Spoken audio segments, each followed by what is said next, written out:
Today is July 11. Our Mass intentions is for Thanksgiving for all the blessings received by Elizabeth Ocampo and her family. Thanksgiving for the gift of life of Pauline Faclarin. For God's blessings and protection to Lucy Paya, Mary and Gerald Toya, Valerie Malsman, Lida Banjola. Good health and protection to the family of Randolph Francisco. For God's guidance and gift of knowledge, understanding, and wisdom to Eka Synod. Guidance and protection to Dexter Palma and family, Jermaine Magallanes and Salvador Magallanes III. Good health and protection of Potenciana Magallanes. Good health and protection to the family of Derek Quabing. For the healing and fast recovery of Ronald Messina, Connie Marie Pacificador Watson, Danilo Guaran, Janet Biaco, Mary Dale Rizardo, George Cazenias, Arnolfo Pastor, Leticia Castillo, Victoria Mangrobang, Celso Sempelio, Prendo Istador, Nora Ayupan, Florida Reyes, Sinaida Abuyog, Jose de la Cruz, Remedios G. Constantino, Mariltes Silvestre, Lourdes Torre, Janet Biaco, Mary Dale Rizardo, Rafaela O'Brien, Honorio Anago Jr. For the repose of the souls of Nancy Banjola, Lino Antonio Guarin, John Francisco Nabong, Susana Loreda, Doctors Flor and Lourdes Burgos, Hilario Magbanwa, Honorato and Marcela Mostero, Manuel Ibido, Jose Roles Sarmiento, Vinancio and Anisita Cabisoda, Margarita Magbanwa, Nicanor Istador, Concepcion Istador, Norberto Istador, Segundo Tabanera, Aurelia Edwin and Valentin Tocol, Roslyn Isagan, Enrique Aguilar, and for all the souls enrolled in our Mass cards. Let us now prepare ourselves for our Holy Mass.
Magpuri kayo sa Panginoong Diyos, lahat ng sa tinakpan. Magsiawit kayo at siya'y ipagtangal magpakailanman. Magpuri kayo mga anghel ng Diyos, sa Panginoong may kapal. Magpuri kayo mga langit sa Diyos na sa inyo'y lumikha. Magpuri kayo sa Panginoong Diyos, lahat ng sa tinakpan. Magsiawit kayo at siya'y ipagdangal magpakailanman. Today, we celebrate the memorial of Saint Benedict Abbot. In the name of the Father, and of the Son, and of the Holy Spirit. Amen. The Lord be with you. And with your spirit. Brothers and sisters, let us acknowledge our sins and so prepare ourselves to celebrate the sacred mysteries. You were sent to heal the contrite of heart. Lord, have mercy. Lord, have mercy. You came to call sinners. Christ, have mercy. Christ, have mercy. You are seated at the right hand of the Father to intercede for us. Lord, have mercy. Lord, have mercy. May Almighty God have mercy on us, forgive us our sins, and bring us to everlasting life. Amen. Let us pray. O God, who made the Abbot Saint Benedict an outstanding master in the school of divine service, grant, we pray, that putting nothing before love of you, we may hasten with a loving heart in the way of your commands. Through our Lord Jesus Christ, your Son, who lives and reigns with you in the unity of the Holy Spirit, God forever and ever. Amen.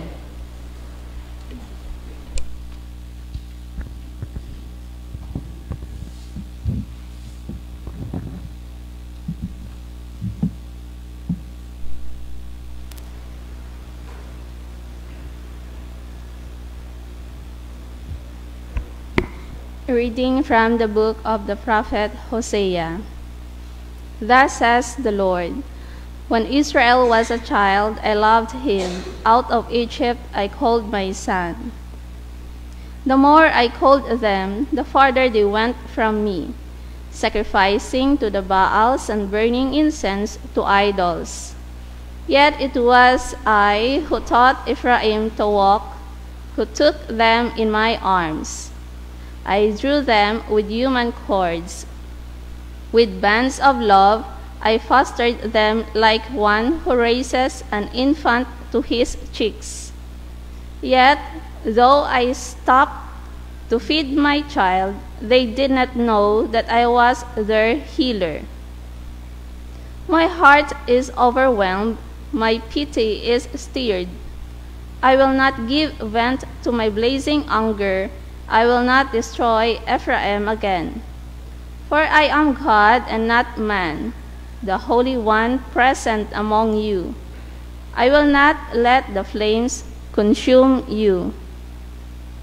The word of the Lord. Thanks be to God.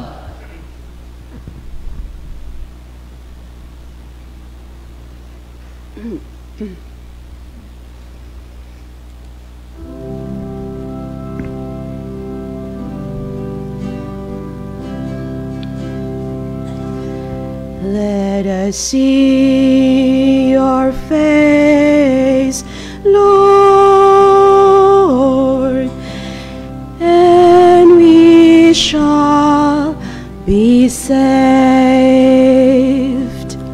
Let us see your face, Lord, and we shall be saved. O Shepherd of Israel, hearken. From your throne upon the cherubim shine forth. Rouse your power. Let us see your face, Lord, and we shall be saved. Once again, O Lord of hosts, look down from heaven and see. Take care of this vine and protect what your right hand has planted. the Son of Man, whom you yourself made strong. Let us see your face, Lord, and when we shall be saved. Let us see your face, Lord, and we shall be saved.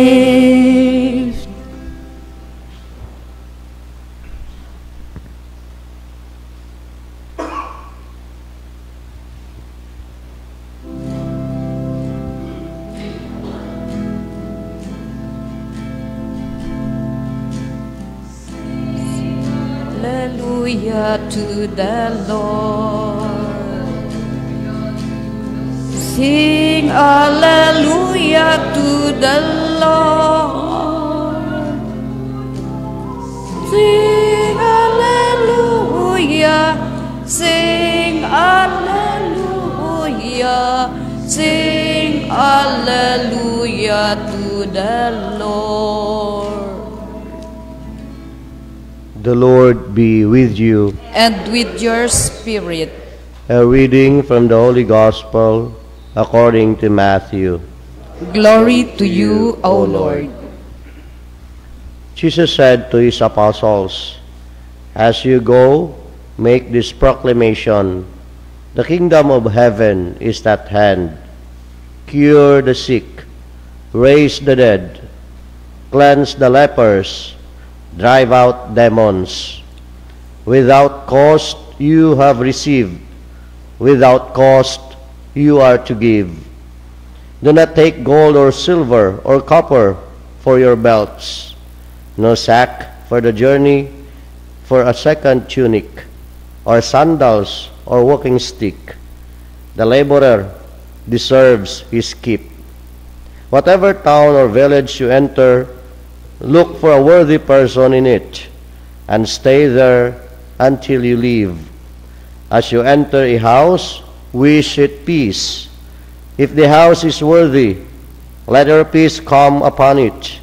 If not, let your peace return to you. Whoever will not receive you or listen to your words, go outside that house or town and shake the dust from your feet. Amen, I say to you, it will be more tolerable for the land of Sodom and Gomorrah on the day of judgment than for that town."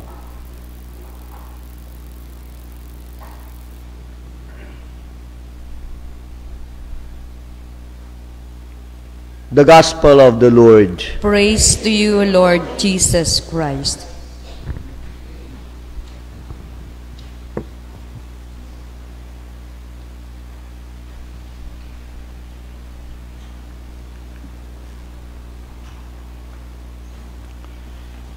There are two basic movements in Christian discipleship. That is, come and go. The Lord invites us to come to Him, listen to His teachings, and follow Him. That is only half of the story. The other half is go. After following Him, He sends us on mission. That is why the final words of the priest at the conclusion of every Mass are significant for us. Ang hambal kang pari, the Mass is ended. Go in peace. When we come to Mass, we are responding to the invitation of Jesus, "Come to me." Then after listening to the teachings of the Lord in the liturgy of the Word, and after partaking of the heavenly food in the liturgy of the Eucharist, the Lord, through His priest, sends us out on mission. Ite missa est. Go, the Mass is ended. My dear friends, these final words of the priest are not to send the people home, but a commissioning, sending them on a mission. It is easy to respond to the come portion, and many Catholics do so faithfully, particularly every Sunday. But what is lacking is our response to the go portion. We are mostly concerned only with being disciples, to be listeners and followers of Jesus. But we are barely conscious of the challenge to become apostles and missionaries. Yet this is what the Lord precisely means when He said, "You are the light of the world, you are the salt of the earth." The light cannot remain hidden. The salt cannot remain in the kitchen. In the same way, a Christian cannot be content with just following Jesus, listening to His teachings, coming to Mass, and praying His devotions. The world out there needs Christ. As Christians, we bear the name of Christ. We are the bearers of Christ to the world. My dear friends, after naming the apostles in yesterday's gospel, today, Jesus sends them on a mission. What do they bring in their mission? Practically nothing. That is the instruction of the Lord. Do not take gold or silver or copper for your belts, no sack for the journey, or a second tunic, or sandals, or walking stick. So, my dear friends, what are they going to give to the people? Kay duruman gali ang mga restrictions ni Jesus sa anda nga pagpanaw. The Lord tells them, without cost you have received, without cost you are to give. With these words, Jesus is telling them to acknowledge their giftedness and God's providence. Without cost you have received. And these gifts are not necessarily material, but are mainly spiritual. Those are faith, talents, the gifts of the Holy Spirit, and many others. These are what they are to give. They have nothing material to give, for even the Son of Man has nowhere to rest his head. An interesting example of this is what Peter, together with John, did to a layman in one of the episode in the Acts of the Apostles. He said to the man, "I have neither silver nor gold, but what I do have I give you. In the name of Jesus Christ, the Nazarene, rise and walk." Ti klaro nga sa ginpadarasan da ni Jesus, duro ang mga ginbawal kanda nga darhen, agad nga makita nanda nga ang regyan kananda, ang andang talento, ang pagtuo, ang pagsarig, much more ang andang pagkilala kay Jesus is so much to bring and to give and to share to people. This is an interesting lesson for us as we go about our task as apostles of the new evangelization. Oftentimes, we are tempted to complain about the difficulties in coming up in the basic resources in evangelization. But the Lord's instruction to His apostles may put us to shame. Do not take any material thing with you. This is not because the Lord is out of touch with reality. Rather, it is because He wants them to fully rely not on their own resources and powers, but solely on the providence of God, who will touch the hearts of people to help them. After all, the laborer deserves his keep. Ano kada ginapadumdum na kanatin? Kag amo man kun kaisa ang temptasyon kang tanan nga luyag mag-alagad sa Dios, ang diyang pagpangita kang security, kag ang pagpangita kang komportable nga pagpangabuhi. Amurian kauna na dumduman naken isara sa mga klase naman sa may theology, sa theology of the priesthood, isaragid sa ginpadumdum ka naman kang pari, is always to check our motivation, especially during reshuffling.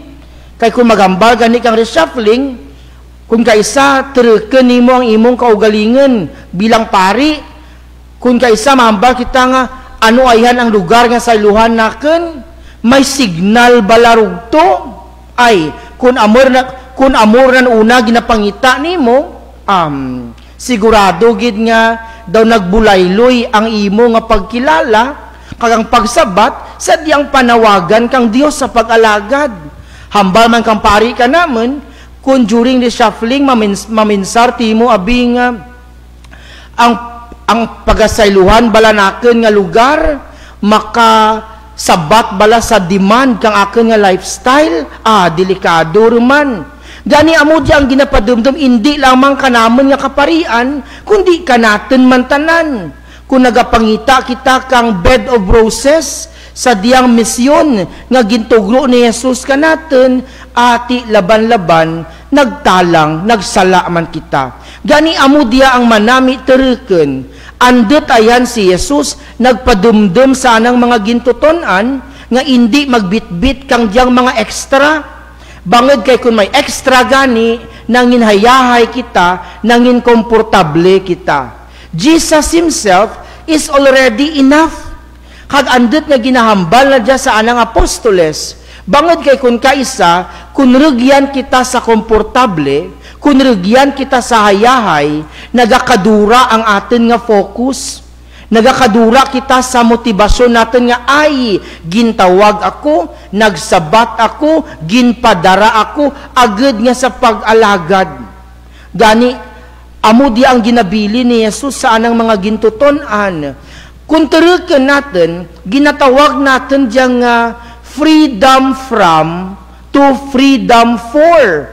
Freedom from worldly materials so that we can respond freely to the demands of our mission. Freedom from material possessions so that we are free for the mission to share and to evangelize.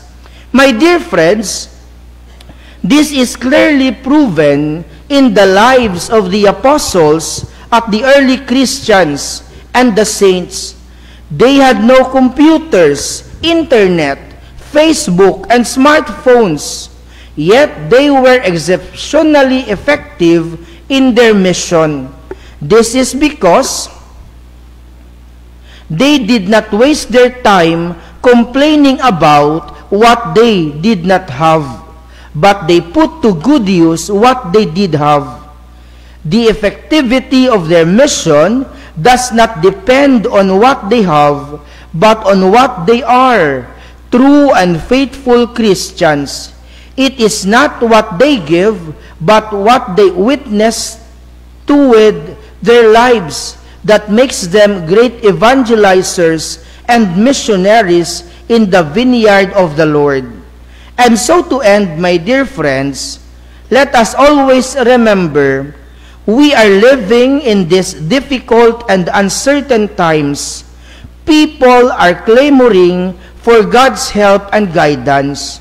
As Christians, as missionaries, we have the duty to bring Christ to them. But we will be fruitful to this mission if first we are able to mirror Christ in our lives and become His living and faithful witnesses. Kabay pa, sa tagsa kamisyon na ginatawag kita ni Jesus, hindi natin pagturukan ano ang atin ginadara, ano ang atin ginabitbit. Ginapadumdum kita permi, travel light. Travel light means si Jesus dapat ang rugyan nga atin ginabitbit, atin ginapaambit, atin ginashare. Kabay pa. Please stand.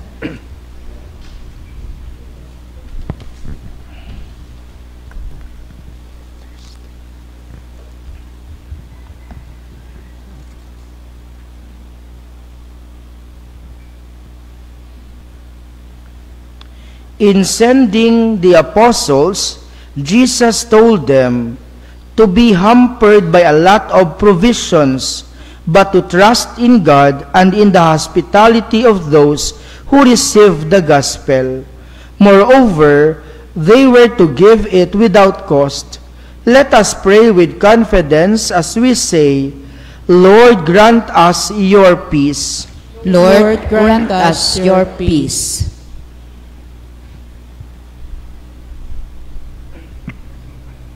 May today's preachers of the gospel learn from the example of St. Paul, who did not make use of his right in the gospel, so as not to put an obstacle to each preaching. We pray. Lord, grant us your peace. May preachers learn from St. Francis of Assisi, who told his followers, "Go and proclaim the gospel, and if necessary, speak, for a good deed is more powerful than words." We pray. Lord, grant us your peace. May the Lord open the hearts of those who hear the message of salvation and receive it with joy and thanksgiving. We pray. Lord, grant us your peace. May the Christian people help provide for the needs of preachers and missionaries, for the Lord has ordered that those who preach the gospel should live by the gospel. We pray. Lord, grant us your peace. May we willingly share our time, talents, and possessions with others, for indeed we have received from the Lord freely and without cost. We pray. Lord, grant us your peace. Loving God, may your faithful people collaborate in the spread of your kingdom, some to announce the gospel and others to receive it with joy. May your peace reign in the hearts of everyone through Christ our Lord. Amen.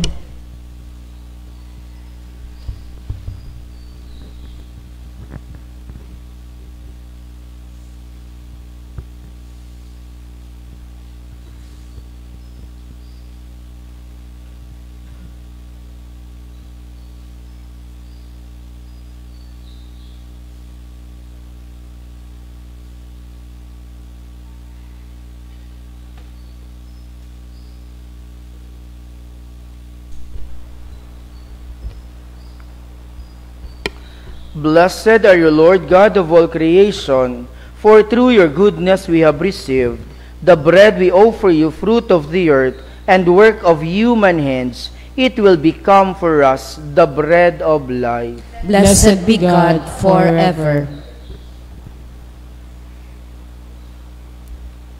Blessed are you, Lord God of all creation, for through your goodness we have received the wine we offer you, fruit of the vine, and work of human hands. It will become our spiritual drink. Blessed be God forever.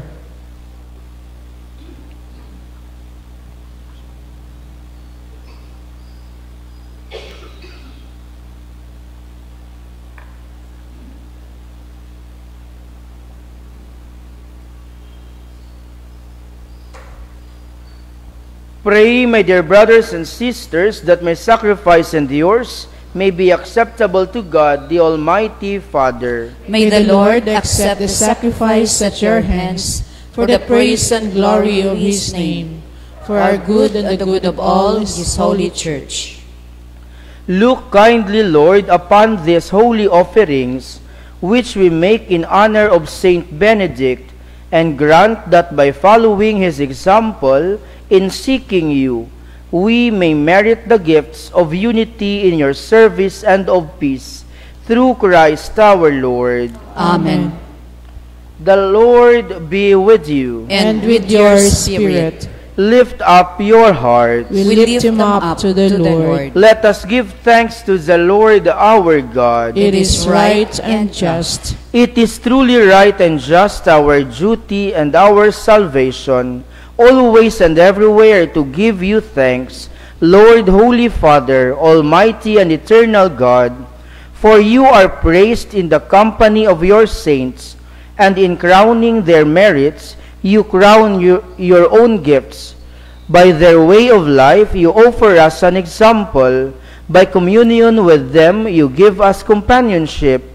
By their intercession, sure support, so that encouraged by so great a cloud of witnesses, we may run as victors in the race before us, and win with them the imperishable crown of glory, through Christ our Lord. And so with the angels and archangels, and with the great multitude of the saints, we sing the hymn of your praise, as without end we acclaim. Holy, holy, holy Lord God of hosts, heaven and earth are full of your glory. Hosanna in the highest. Blessed is he who comes in the name of the Lord. Hosanna in the highest. You are indeed holy, O Lord, the fount of all holiness.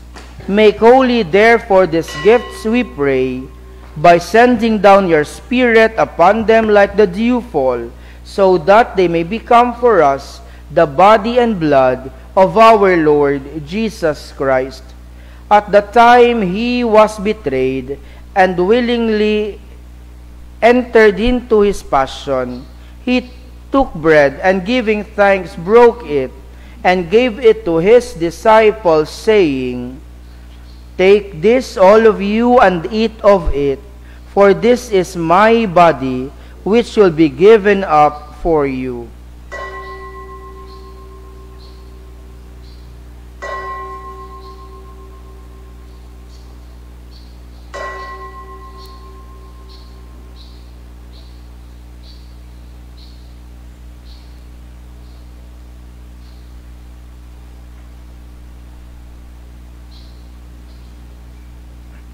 In a similar way, when supper was ended, he took the chalice, and once more giving thanks, he gave it to his disciples, saying, "Take this, all of you, and drink from it, for this is the chalice of my blood, the blood of the new and eternal covenant, which will be poured out for you and for many, for the forgiveness of sins.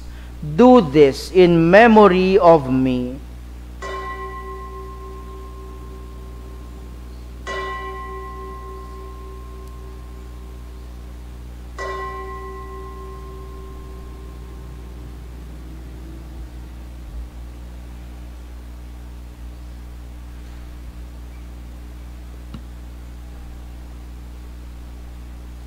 The mystery of faith. When we eat this bread and drink this cup, we proclaim your death, Lord Jesus, until you come in glory.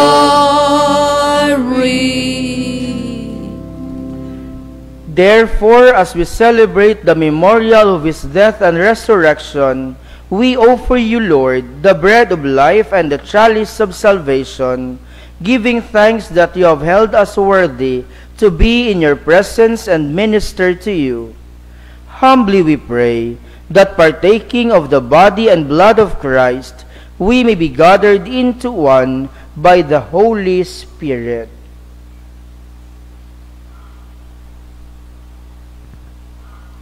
Remember, Lord, your church spread throughout the world, and bring her to the fullness of charity, together with Francis, our Pope, Marvin, our Bishop, and all the clergy. Remember also brothers and sisters who have fallen asleep in the hope of the resurrection, and all who have died in your mercy. Welcome them into the light of your face.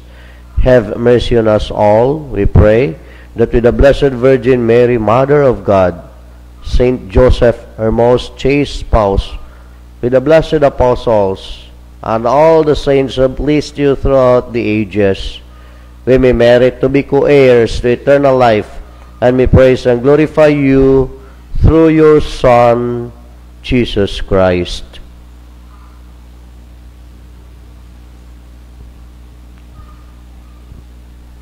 Through him, and with him, and in him, O God, Almighty Father, in the unity of the Holy Spirit, all glory and honor is yours forever and ever.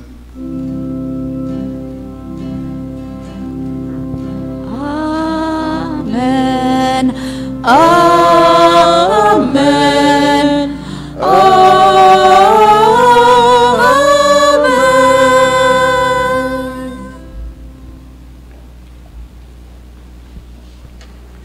At the Savior's command and formed by divine teaching, we dare to say, Our Father who art in heaven, hallowed be thy name. Thy kingdom come, thy will be done on earth as it is in heaven. Give us this day our daily bread, and forgive us our trespasses, as we forgive those who trespass against us. And lead us not into temptation, but deliver us from evil. Deliver us, Lord, we pray, from every evil. Graciously grant peace in our days, that by the help of your mercy, we may be always free from sin and safe from all distress, as we await the blessed hope and the coming of our Savior, Jesus Christ. For the kingdom, the power, and the glory are yours, now and forever. Lord Jesus Christ, who said to your apostles, Peace I leave you, my peace I give you. Look not on our sins, but on the faith of your church, and graciously grant her peace and unity in accordance with your will, who live and reign forever and ever. Amen. The peace of the Lord be with you always. And with your spirit. Let us offer each other the sign of peace. Peace be with you.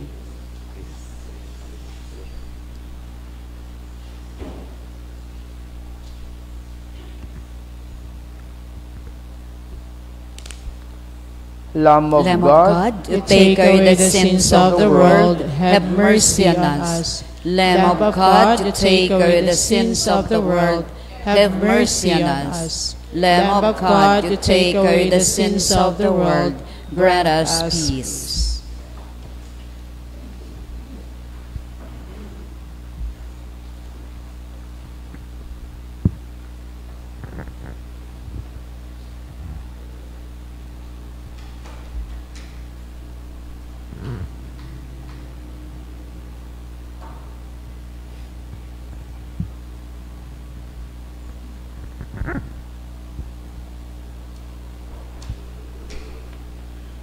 Behold Jesus, the Lamb of God. Behold him who takes away the sins of the world. Blessed are those called to the supper of the Lamb. Lord, I am not worthy that you should enter under my roof, but only say the word, and my soul shall be healed.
Please stand. Let us pray. Having received this pledge of eternal life, we humbly beseech you, O Lord, that attentive to the teaching of Saint Benedict, we may faithfully serve your designs and love one another with fervent charity, through Christ our Lord. Amen. Salve Regina, Mater misericordiae, vita dulcedo, et spes nostra salve. A te clamamus, Iebe, A te suspiramus, gementes et flentes, in hac lacrimarum vale. Ia ego, advocata nostra, ilus tuus, misericordes oculos, ad nos converte. Et Iesum benedictum fructum ventris tui, nobis post hoc exilium ostende. O clemens, o pia, o dulcis Virgo Maria. The Lord be with you, And with your spirit. and may the Almighty God bless you all, the Father and the Son and the Holy Spirit. Amen. Go forth, the Mass is ended. Thanks be to God.